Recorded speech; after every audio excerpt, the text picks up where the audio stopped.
Hey, guys, welcome to the Just How Now show with your host, Santi. Thanks for tuning on. And, guys, combine your minds with your hearts, connect those two circles, and you let whatever come out just come on out. Guys, thank you for coming by. This episode today is on love.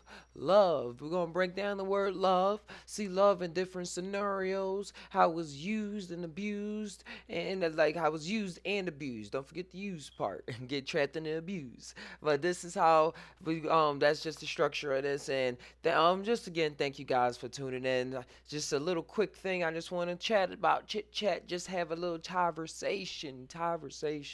But yes, let's start off with the I was looking up the etymology of the word love. When you break down the etymology of words, you I see that I get to the essence of the word to see what's really behind the scenes, to see true magical origin of the words that I'm using to create my reality, as well as people around me are using to create realities that I'm a part of. So love is one of those words that gets thrown around the bush a lot. It gets used in many different scenarios where people feel as though it shouldn't be used, and it's used in many scenarios where people think it should be used even more than was being done in that situation.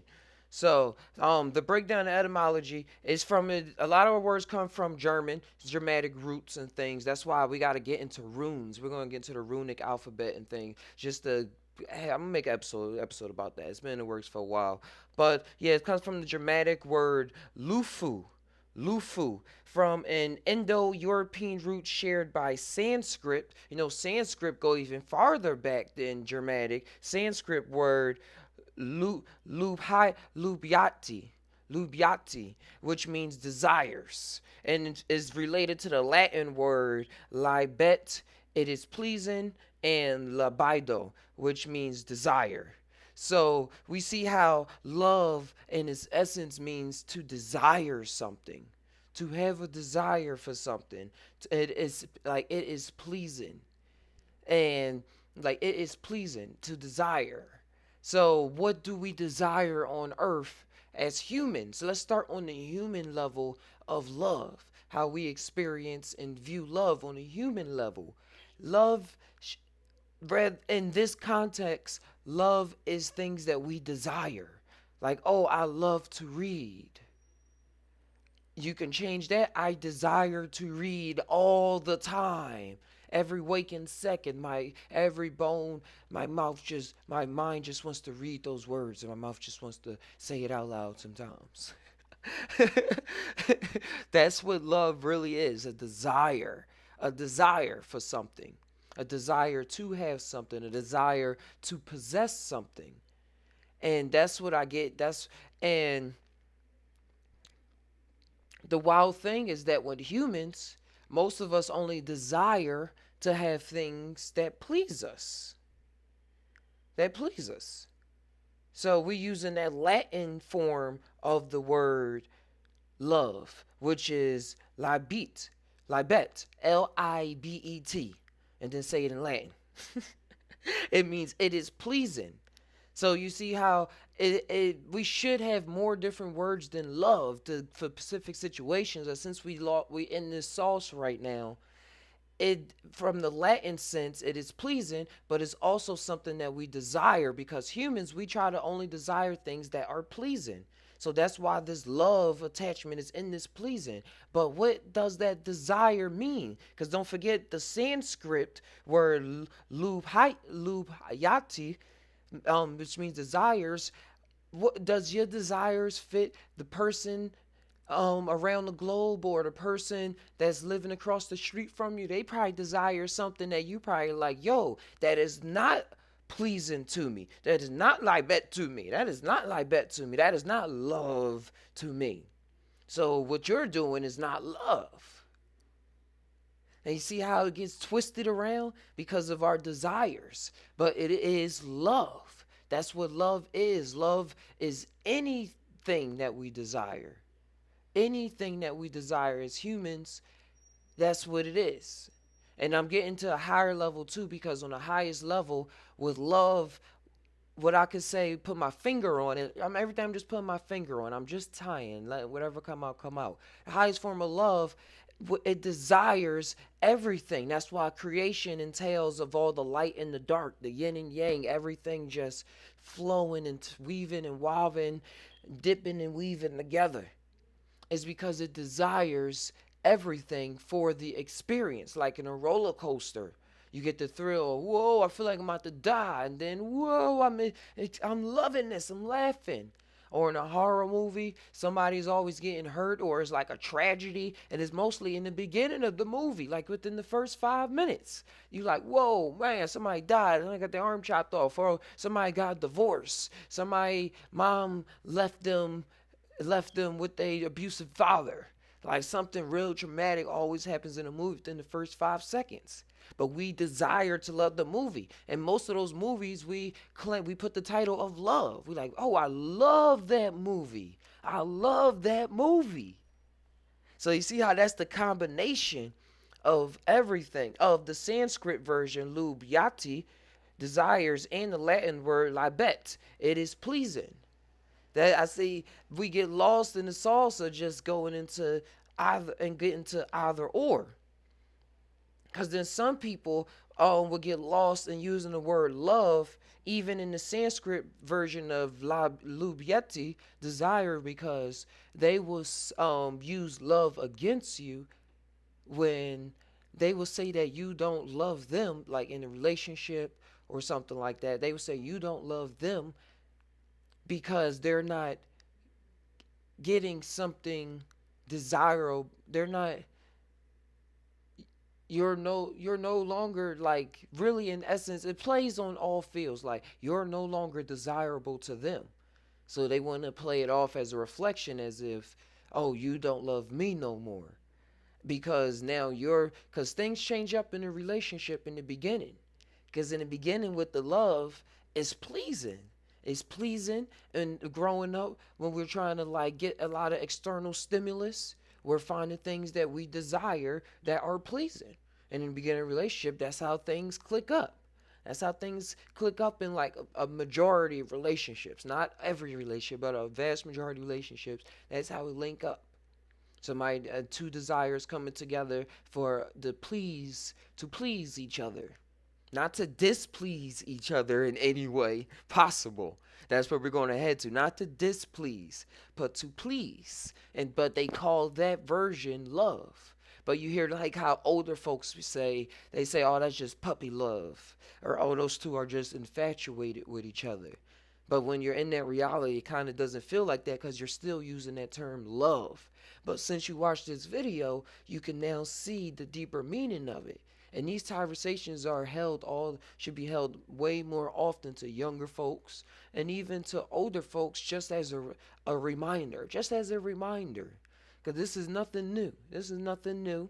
Just probably the way I'm putting this, a tie spin on it, a tie pin on it. I'm putting a new tie pin on it. I'm putting a new tie pin on this. Like toppings, a tie pin, topping. Creating new words on the go. Yeah, but love gets switched around, and then they say you don't love them, and that person could be sitting back like, wait, I still love you. It's still, but as the relationship matures, or as the relationship progresses in time, and the only way anything progresses in time is when change happens, because time in this dimension is the is not even a perception of change. It's the that's how you get out of time. Is the it's the oncoming of change. And something happening, and now this happening, and now it's like, all right, it was a change, so time happened. That is a time. So things are going to happen, and um what was cool before, what was desirable before in the other person cannot be looking so desirable, cannot be looking to like as a desire, like looking to that person to find the pleasing in that person, to find the pleasant in that person. They're like, all right, I'm not desiring that anymore, like in that way. And I'm trying to get to what I'm saying, and that and that they start seeing the things that they don't desire, because it work on both sides. So they say, oh, I love this situation, but I don't like what's going on. Like usually in a relationship, it comes with like something like that. I love you. I love this thing that's going on. I've been sticking out, but I don't like the little ins and out that's going on. So to the other person, that can come off as, oh, you don't desire what's going on, so you don't love me. So you see how it's all playing. It's playing out on different levels. And when it comes into hurt and stuff like that, and pains and latching on, that's when love becomes used as a weapon on the human scale. Love becomes used as a weapon because it's used as leverage in being in a relationship. And this can be with a spouse that you live with a friend, with, as I always point out, with a business, your job, like where you work at.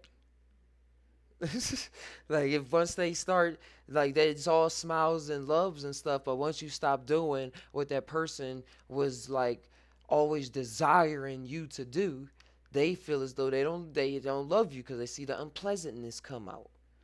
And in order, I believe, for this love word to still exist, that it has to be a new level. We have to realize that love lives past this, past that level of seeing the unpleasantness. Because to desire what? It's all dependent on the person. It just means desires. Let's look up the etymology of desire real fast. Desire. All right, to wish or long for, express a wish to obtain. Expressing a wish to obtain is it made in the 12th century, and it means from desire, from Old French des desire desire r d s d e s i r e r, wish, desire, long for, from Latin dis uh decide decidere, long for, wish for, demand, expect. The original sense perhaps being await what the stars will bring. Ooh. From the phrase decidere, from the stars. From sidus, from sidus, sidus. Genitive Sidarius, heavenly body, star constellation.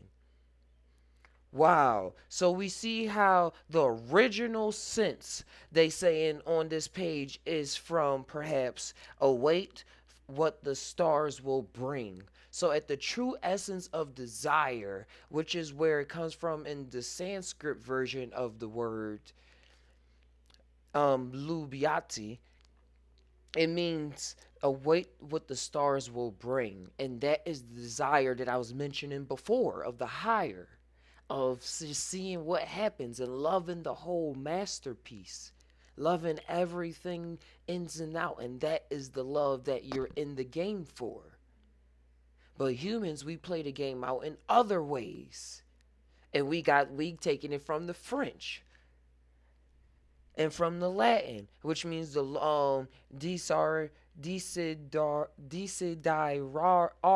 I'm butchering it. To long for, wish for, demand, expect. And that's what we've been taught that love is. That if you're not doing something for me, and then you don't love me. Then you don't love me anymore because you're not responding to me in the way that I desire, in the way that I expect, in the way that I long for, in the way that I wish for, in the way that I express a wish to obtain. I'm using all the definition because it all fits the picture. So, do you love what you're doing right now? And love don't mean that you have to continue living in something that you don't like just because you see the unpleasantness of it. It means everything on the different levels. But don't I but knowing the root essence of it allows us not to get lost in it so that it's used against us in ways that make us feel bad when we know we wasn't really doing nothing to hurt the other person in the first place. Now it could come off as hurting the other person. You could actually hurt the other person, but the intentions was not to hurt the other person. It was out of love. Just tie, just tie, just tie. Cause that's the only ones that that's the only ones that really get it.